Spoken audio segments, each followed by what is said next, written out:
Hola, ¿qué tal?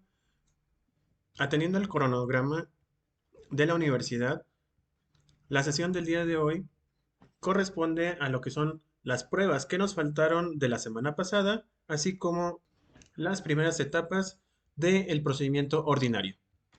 De manera muy rápida, terminamos de ver la semana pasada los tipos de testimoniales y la forma en que se ofrecen. El día de hoy vamos a empezar viendo diferentes definiciones que se relacionan con la testimonial. En primer término está la figura de las repreguntas, las cuales son el cuestionamiento o los cuestionamientos que formula la contraparte del oferente de la testimonial para desviar la veracidad de las respuestas a las preguntas directas.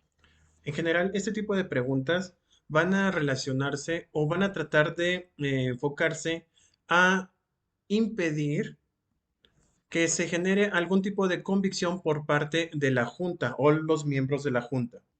Lo más importante es que dichas preguntas sean estratégicas de tal manera de que hagan una contradicción en todo lo que diga el oferente o en este caso el que realiza el testimonio. Por ejemplo, si dice que fue testigo de cómo despidieron a la persona en una hora determinada, se le puede dar otro tipo de pregunta que vaya encaminada a que pueda afirmar de que esa persona no pudo estar en ese lugar en ese momento debido a que tenía otro tipo de trabajo u otra actividad. Entonces, el hecho de que hagan este tipo de contradicciones implicaría per se que no sea válida dicho testimonio. Por otra parte, están lo que conocemos como testigo singular. Será aquel que resulta el único que se percató de los hechos sobre los que se declara. También están los testigos directos, que serán aquellos que la parte que los ofrece se obliga a presentarlos.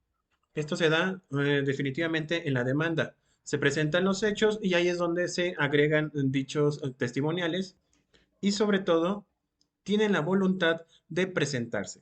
De este caso, también están los que llamamos testigos hostiles. Este tipo de testigos, los hostiles, son las que la parte los ofrece solicitando que sean citados por parte del tribunal. Los llamamos hostiles porque eh, no quieren realizar este tipo de testimonios por alguna circunstancia, puede ser personal o que falta de conveniencia por esta persona. Sin embargo, llega un momento en donde a través de la junta o el tribunal, lo que va a pasar es de que los va a citar y con la coerción de como autoridad va a obligarlo a que llegue a dar su testimonio. También está lo que conocemos como tachas a los testigos, y se entiende por tachas aquellas circunstancias personales presentes en un testigo que pueden producir una declaración parcial y por lo tanto carecen de eficiencia probatoria. Por ejemplo, la amistad íntima, el interés directo en el juicio, el parentesco, la relación del acreedor, deudor, etc. En este caso, lo que se pretende es desestimar todo lo actuado o todo lo que se señala, simple y sencillamente porque tiene, vamos, será inverosímil que todo lo que diga esta persona implique una certeza o una veracidad. Otro tipo de pruebas está la pericial, que es un medio de prueba requerido cuando resulta necesario establecer conceptos de carácter técnico en el litigio, es decir, cuando para la apreciación de un hecho el juzgador requiere auxiliarse de un experto sobre algún punto de controversia.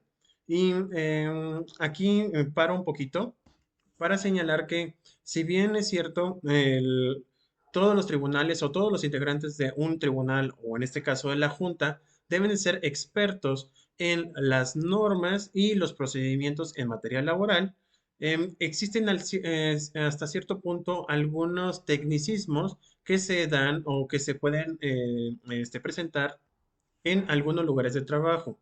Vamos, tienen la posibilidad y de hecho son peritos en la norma en materia laboral, pero va a haber algunas circunstancias o términos en la materia ya sea de una empresa o de una relación laboral que sea prácticamente imposible que los peritos en la norma sean peritos en todo. Nadie es todólogo, como diría un profesor, en todas las materias, vamos, pero para esto se tienen que auxiliar de ciertas personas que sí tienen la capacidad y sobre todo deben de ser objetivas para determinar de una situación o de algún problema en particular. ¿Cuáles son los requisitos de los peritos? Bueno, tiene que estar versada en alguna ciencia, técnica o arte que pueda ilustrar al tribunal sobre algún aspecto de controversia. Por ello, no cualquier persona puede ser perito, pues para desempeñar ese cargo debe reunir algunos requisitos. Entre ellos, obviamente debe ser experto en la materia sobre la que va a dictaminar. El peritaje es un acto solicitado por una de las partes u ordenado por el tribunal.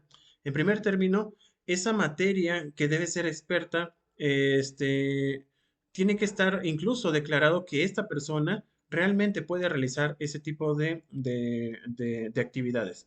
El ejemplo que en varias ocasiones lo van a estar utilizando es el peritaje grafoscópico, perdón, se me lengua la traba, o quirografario, en donde en muchas ocasiones una de las controversias es saber si la persona que firmó el documento es precisamente la que lo firmó o es apócrifa. O más aún, fue imprimida o fue elaborada de tal manera de que pareciera que fuera real. Luego entonces, un experto en este tipo de materia va a revisar si la firma fue veraz o bien fue utilizada incluso, no sé si les ha tocado algún comentario en donde muchas veces se hace una firma o se firma en blanco una hoja y las personas bueno, algunos patrones, no todos en definitiva, la utilizan como medio de cambio para presentar una supuesta renuncia a algún trabajo. Aquí lo importante es determinar en qué fecha se elaboró o en qué fecha se firmó dicha hoja.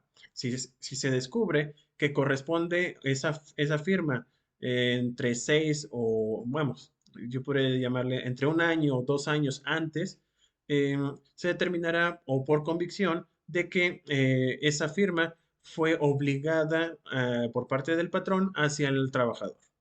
O bien, como ya les había dicho, que puede hacer de que la firma haya sido falsificada.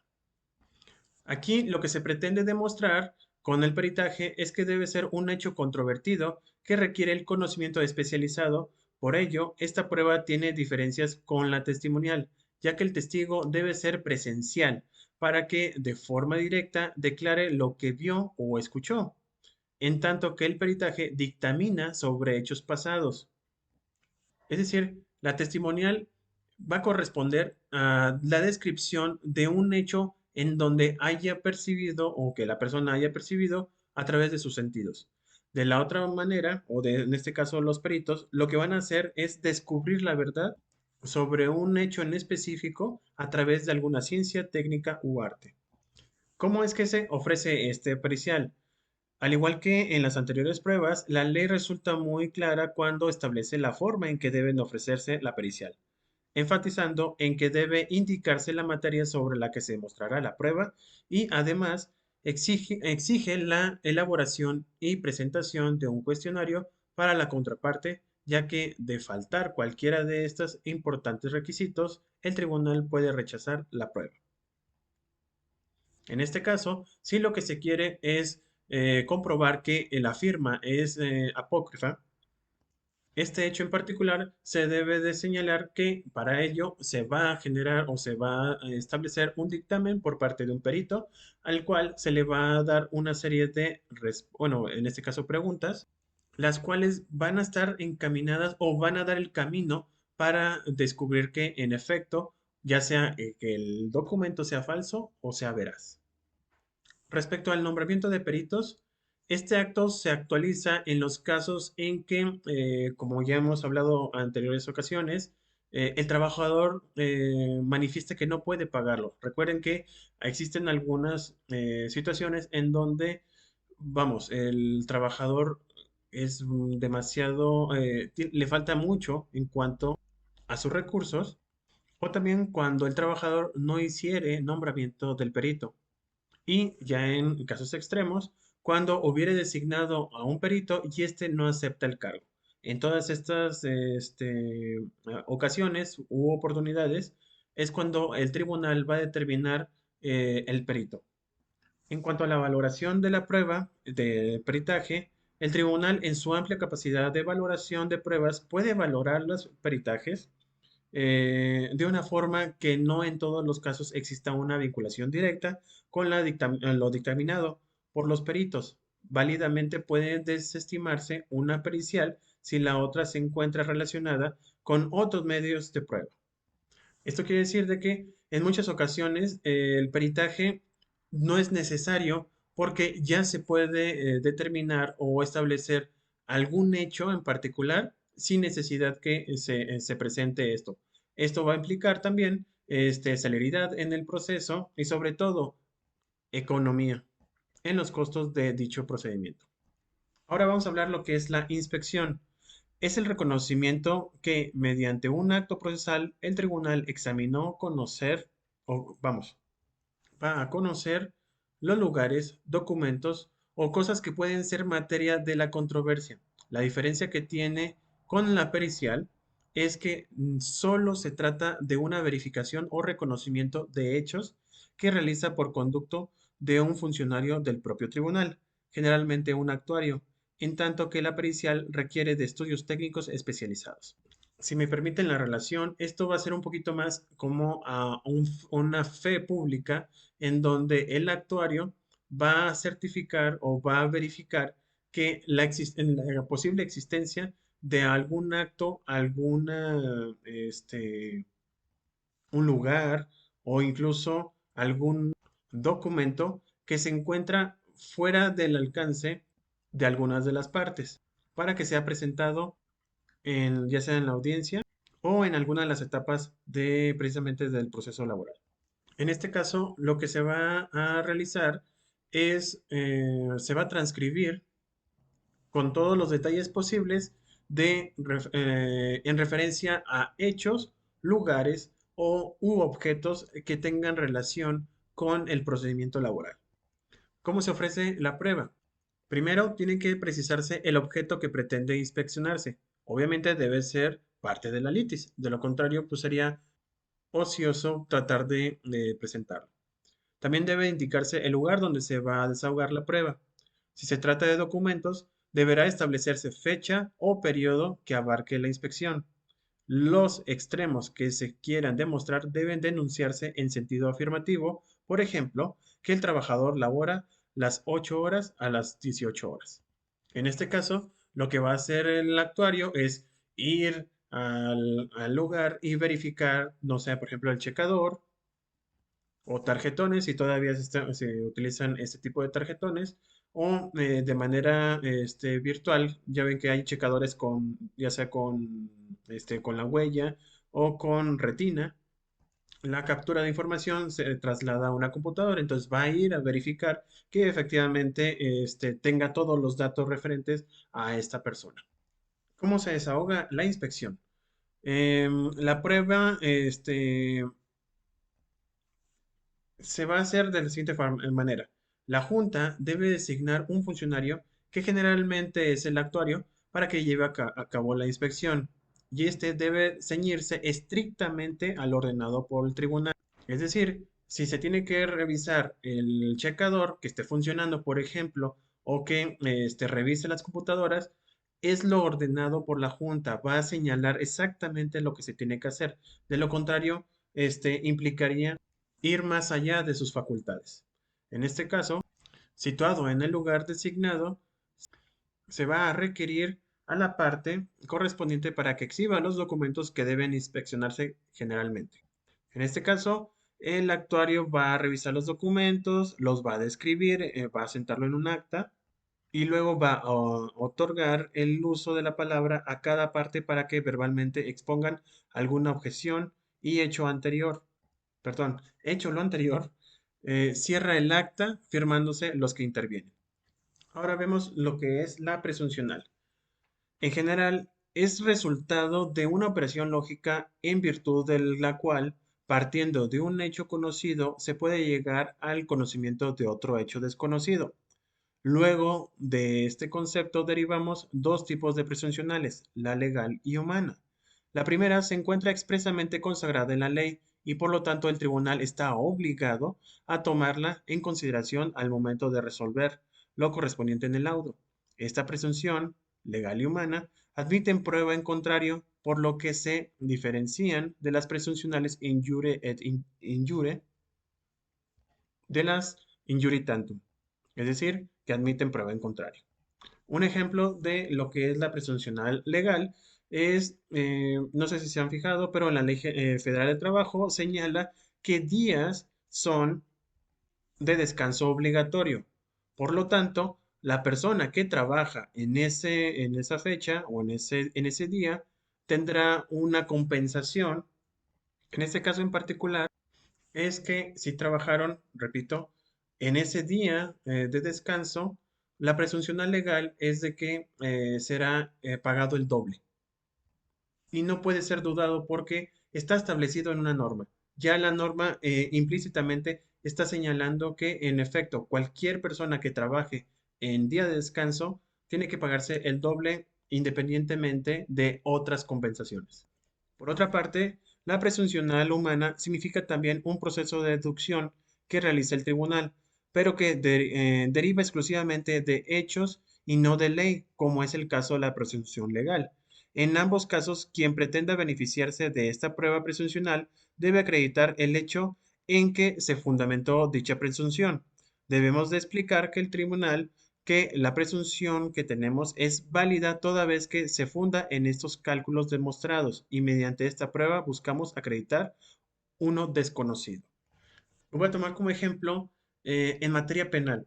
La presuncional humana es aquella que a través de ciertos indicios lleven a algún hecho de convicción. Supongamos que una persona ve que entran dos personas, bueno, una persona está en su casa y ve que en la casa de enfrente una de ellas se ve que está forcejeando con la otra. Entran a una casa, se escuchan ruidos, se escuchan unas detonaciones que parezcan que supuestamente o podría hacerse la idea que sean disparos de esas dos personas. Se escucha un último alarido muy fuerte y en un momento determinado solamente sale una sola persona de manera, deja abierta la puerta, sale corriendo y se ve que en su ropa tiene algunas manchas de sangre. Todo esto nos podría llevar, en principio de cuentas, de que la otra persona o se encuentra herida o a lo mejor está muerta, pero en teoría nosotros no lo sabemos. Todo esto es bajo una presunción, o vamos, se presume que pasó eso por todos los elementos sucesivos que se vieron por parte del vecino o la persona que se encontraba en un carro, etc. Póngale algún tipo de ubicación, pero lo importante aquí es de que todos estos elementos indican o determinan en un momento dado que algo se dio ahí, algo mejor, algún delito o alguna falta administrativa. Así también, en materia laboral, puede ser que señalara el patrón de que la persona a quien se despidió faltó tres veces, más de tres veces, mejor dicho, en un plazo de 30 días.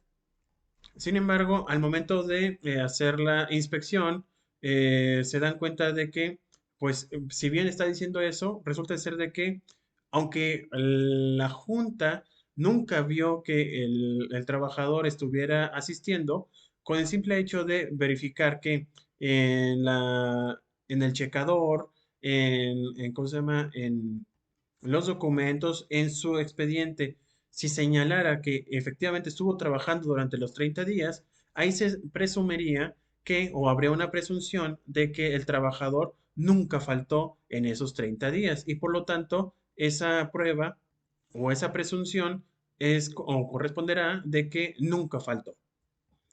También nos encontramos con la prueba de instrumental, la instrumental de actuaciones, la cual consiste en un conjunto de autos que conforman el expediente. Por lo tanto, estas pruebas, es decir, tanto la presuncional como la instrumental, necesariamente van a ser analizadas por el tribunal, ya que se trata de pruebas que por sí mismas son dependientes en oposición de otras pruebas que pueden ofrecerse independientemente una de otra, pero que sí pretendemos que estas pruebas últimas trabajen en nuestro favor. Es necesario ofrecerlas de manera tal que puedan formar convicción en el tribunal de acuerdo al interés que representamos. En este caso, lo que va a pasar es de que se presenta como prueba y va a ser el colorario, o mejor dicho, como una especie de argumento general en donde a partir de todos los hechos que se van señalando tanto en la demanda como en la contestación, lo que se le pide a la Junta es de que los valore de tal manera que verifique a mi favor todas aquellas actuaciones que me beneficien. Aquí el problema es de que ambas partes quieren que se utilice todo lo que se presentó a su favor, por lo que podemos concluir de que eh, este tipo de pruebas, bueno, las instrumentales, se verifiquen por default. También existen, ya para finalizar, en cuanto a las pruebas, otro tipo de pruebas, las cuales se encuentran señaladas en el artículo 776, fracción séptima, la cual señala que son admisibles los medios de prueba, en especial la fotografía y genéricamente todas aquellas aportaciones por la ciencia, pero que la propia ley es omisa de establecer sus términos de admisión y desahogo. Es decir, que también va a permitir otro tipo de pruebas que no, bueno, le llamamos inominadas, que, como su nombre lo indica, no tienen nombre, pero que han sido generadas a través de las ciencias o los propios medios electrónicos. Un posible ejemplo y que nos podría llegar ahorita es el WhatsApp.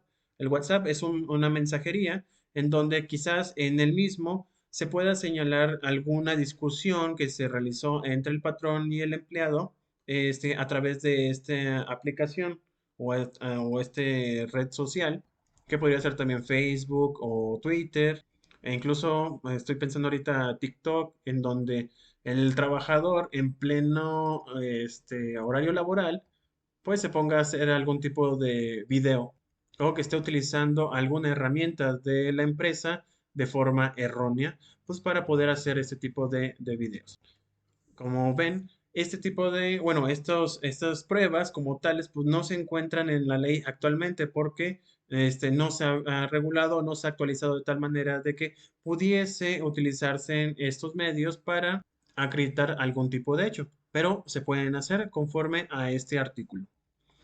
Ahora vamos a continuar con lo que es el procedimiento ordinario. Vamos a ver tres procedimientos en lo que queda de este cuatrimestre y vamos a empezar con el ordinario. En este caso en particular, va a regular la tramitación y resolución de los conflictos individuales y colectivos de naturaleza jurídica. En general, los procedimientos se inician con el escrito de demanda y aun cuando no se exija ninguna forma determinada, sí se debe contener las partes básicas. Yo creo que regresando del examen, bueno, más bien dicho, cuando se aplique el examen, vamos a ver ya lo que son las partes de la demanda, vamos a explicarlas para que quede un poquito más claro esta teoría que les estoy dando. La audiencia de conciliación, demanda y excepciones, ofrecimiento y admisión de pruebas. De esta demanda que se recibe por parte del tribunal, se presenta junto con ella tantas copias como demandados existan. Es decir, se va a dar o se van a anexar copias para traslado y en este caso, una vez recibida la demanda ante el tribunal, ya sea en pleno o en junta especial, la registra y señala fecha para la primera audiencia, que la vamos a llamar trifásica. Respecto al emplazamiento a juicio, la audiencia deberá celebrarse dentro de los siguientes 15 días de presentada la demanda. pero en todos los casos debe mediar cuando menos 10 días hábiles entre la fecha de la notificación a las partes y la fecha en que deba llevarse a cabo dicha audiencia. Y aquí es donde muchas veces se agarran para, pues para ampliar un poquito más en la fecha de audiencia. Esta audiencia, atendiendo a su denominación, será primero la fase de conciliación. En esta etapa, el tribunal, en ejercicio de sus obligaciones, debe procurar un acuerdo entre las partes. Si lo logran, se celebra un convenio que pone fin al conflicto, teniendo este la característica de un laudo. Sin embargo, si no hay convenio, entonces el tribunal declara cerrada esta etapa o fase y se abre la siguiente. Luego sigue lo que es la etapa de demanda y excepciones. En esta fase se concede la palabra primero a la parte para que ratifique su demanda, la corrija o amplíe, según si la demanda fue incompleta o irregular. Si esto ocurre, la audiencia puede diferirse por este motivo. De no aclarar o ampliar, se concede la palabra a la parte demandada, quien previo a contestar la demanda acredita su personalidad. Una vez hecho lo anterior, contesta la demanda, que generalmente lo va a hacer por escrito, y tiene la obligación legal de entregar una copia de la misma a la parte actora, para efectos de que ejercite, si quiere, su derecho de réplica, y por esta se entiende breves argumentos, mejor dicho, que hacen la parte actora respecto a lo contestado por la demanda. Si esto sucede, surge para el demandado el derecho a contrarréplica, que también se entiende como breves argumentos a la réplica del actor. Ya con la contrarréplica del demandado se cierra la etapa con lo que se forma la litis, recordando que las pruebas que se ofrezcan tendrán única y exclusivamente para acreditar los hechos que las partes hubiesen expuesto. Aquí, si se fijan, pues todo se ve muy bonito, o bueno, no tan bonito, ¿verdad? Porque estamos hablando de una litis. Pero hay un problema en contra del trabajador. Repito, en una parte que puse por aquí. En ese momento de la audiencia es cuando se presenta la contestación de la parte demandada. Por lo que está obligado en ese instante, imagínense a un trabajador que no tiene o no cuenta con algún tipo de estudio o conocimiento jurídico. Si tiene algún abogado o tiene la fortuna de tener un abogado, a lo mejor le va a poder apoyar, pero también está obligado el abogado a dar una contestación rápida. Dice breves argumentos respecto a la contestación de la demanda. Y peor aún, al final le da la posibilidad a la parte demandada de concluir con algo que conocemos como contrarréplica. Aquí ya se puso en desventaja del trabajador porque no conocía desde un principio la contestación o qué era lo que va a generarse la litis. Y este tipo de situaciones, a diferencia de cuando se hizo la demanda, como lo vimos anteriormente, pues tenía 15 días para contestar tranquilamente 15 días hábiles. Puede ampliarse un poquito más. Si, por ejemplo, empieza a haber vacaciones por parte de uno de las juntas, o bien, ahorita, por ejemplo, en la pandemia, pues ya se amplió demasiado, ¿verdad? En cambio, cuando llegan a esta audiencia, el trabajador o la parte actora se ve, repito, vulnerado porque en ese momento tiene que contestar. Y si no contesta como debe de ser, o a lo mejor se equivoca en la contestación, deja a un lado quizás la litis que en verdad quería que se realizara y se queda fuera. Entonces, pues ya no estuvo tan a favor del trabajador como dijimos en un principio, ¿se acuerdan? Si el demandado llega tarde a la audiencia, faltando las primeras dos etapas de la misma, se tendrán por contestada la demanda en sentido afirmativo y solamente podrá ofrecer pruebas para acreditar que el actor, mejor dicho, no era su trabajador, que no hubo despido o que no son ciertos los hechos de la demanda. Que básicamente, pues es lo que quiere hacer el demandado. Vamos, no le perjudique en absoluto. En cambio, si el trabajador no concurre a la primera audiencia, en primera instancia, dará por ratificado su demanda. Pero si se ausenta en la etapa de ofrecimiento y admisión de pruebas, le precluye su derecho a ofrecer las mismas. En cuanto a la contestación del patrón, debe ser detallada, refiriéndose a todos y cada uno de los hechos de la demanda, manifestándose lo que sean ciertos, falsos o los que ignore, puesto que en la evasiva o silencio puede generar que se tengan por admitidas los hechos sin prueba en contrario. Pero repito, cuando se trata de la contestación, pues sí tiene que ser de manera detallada en cada uno de los hechos. Pero en cambio, si por alguna razón hace una excepción respecto a algún pago que incluso haya ignorado o que lo agarren, por decirlo de una manera burda, en curva al trabajador o al ex empleado, ese procedimiento le va a perjudicar al trabajador.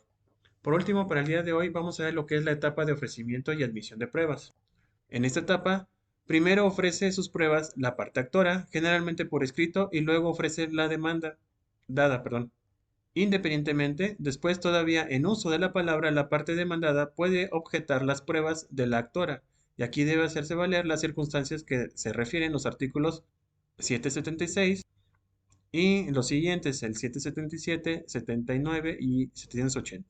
Es decir, las pruebas que son aceptadas por la propia Ley General Federal de Trabajo, eh, que deben ser ofrecidas para acreditar hechos señalados exclusivamente en la demanda o en la contestación, que sean desahogadas las pruebas conforme a la naturaleza de las mismas y que deben ser ofrecidas o acompañadas con aquellos elementos o herramientas para que se puedan desahogar. En este caso, si se trata de algún video, de algún formato en especial, pues tendría que llevarse ya sea una videocasetera o un DVD, dependiendo de la circunstancia, o a lo mejor nada más una USB y algún aparato que lo pueda reproducir. Posteriormente, siguen las pruebas del demandado y pueden argumentar lo mismo que el patrón. Hecho lo anterior, el tribunal califica las pruebas ofrecidas por las partes, es decir, señala cuáles son admitidas y cuáles se rechazan, y en su caso señala la fecha para desahogar las pruebas que así lo ameriten. Por ejemplo, la confesional, la testimonial, la inspección, etcétera. También se decretan los apercibimientos de tales para el caso de que no acudan o actúe, perdón, como la ley ordena. Después de esta etapa, no se admiten pruebas, salvo que las que impliquen hechos supervinientes y las que se refieran a las tasas de testigos. Bien, hasta aquí la clase del día de hoy. Dos avisos. El primero de ellos es de que conforme al calendario escolar, la próxima semana tenemos nuestro examen parcial. En este caso sería el segundo para algunos, el primero para otros. Por lo que, como siempre, les estaré mandando lo que es la guía del examen. Por otro lado, tengo una preocupación respecto a sus actividades en la plataforma, debido a que, bueno, en general han estado cumpliendo, pero hay algunos compañeros que no lo han realizado, algunas actividades, las cuales, y debido a la pandemia, pues prácticamente implican gran parte de su calificación. Y mi preocupación es de que, repito, no lo entregaron en tiempo. Lo que voy a hacer es darles un plazo hasta mañana domingo para que todos aquellos que no han subido su actividad, que son los cuestionarios, son las dos preguntas que les hago prácticamente todos los sábados, lo contesten. De lo contrario, la calificación, por desgracia, la voy a disminuir y repito, va a corresponder también directamente a su calificación final. Ya estamos en el último cuatrimestre y repito, me preocupa de que no lo estemos observando. Señalados estos son a estos avisos, espero que tengan un excelente fin de semana y por favor, cuídense mucho.